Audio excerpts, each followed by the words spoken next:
dedication. This chapter is based on Luke chapter 2, verses 21 to 38. After the tabernacle service was established, the Lord chose the tribe of Levi in the place of the firstborn of all Israel to minister in the sanctuary. But the firstborn were still to be regarded as the Lord's and were to be bought back by a ransom.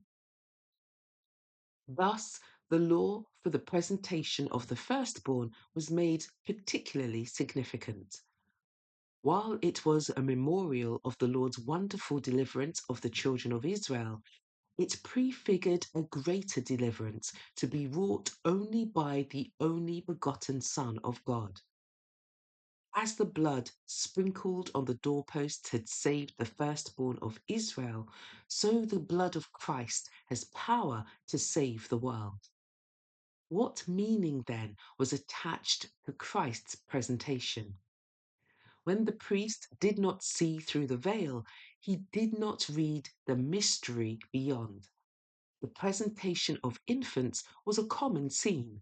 Day after day, the priest received the redemption money as the babes were presented to the Lord.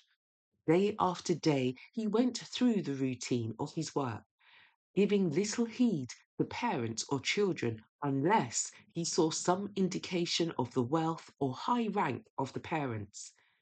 Joseph and Mary were poor, and when they came with their child, the priests saw only a man and a woman dressed as Galileans and in the humblest garments.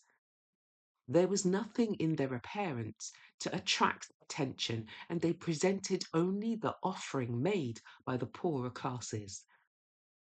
The priest went through the ceremony of his official work. He took the child in his arms and held it up before the altar. After handing it back to its mother, he inscribed the name Jesus on the roll of the firstborn. Little did he think, as the babe lay in his arms, that it was the Majesty of heaven, the King of glory. The priest did not think that this babe was the one of whom Moses had written. The prophet shall the Lord your God raise up unto you of your brethren, like unto me. Him shall ye hear in all things, whatsoever he shall say unto you. Acts chapter 3, verse 22. He did not think that this babe was he whose glory Moses had asked to see. But one greater than Moses lay in the priest's arms, and when he enrolled the child's name, he was enrolling the name of one who was the foundation of the whole Jewish economy. That name was to be its death warrant, for the system of sacrifices and offerings was waxing old. The type had almost reached its antitype, the shadow its substance. The Shekinah had departed from the sanctuary, but in the child of Bethlehem was veiled the glory before which angels bow.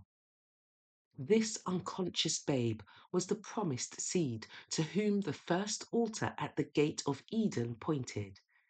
This was Shiloh, the peace giver. It was he who declared himself to Moses as the I am. It was he who in the pillar of cloud and of fire had been the guide of Israel. This was he whom seers had long foretold. He was the desire of all nations, the root and the offspring of David, the bright and morning star. The name of that helpless little babe inscribed in the roll of Israel, declaring him our brother, was the hope of fallen humanity. The child for whom the redemption money had been paid was he who was to pay the ransom for the sins of the whole world. He was the true high priest over the house of God, the head of an unchangeable priesthood, the intercessor at the right hand of the Majesty on high.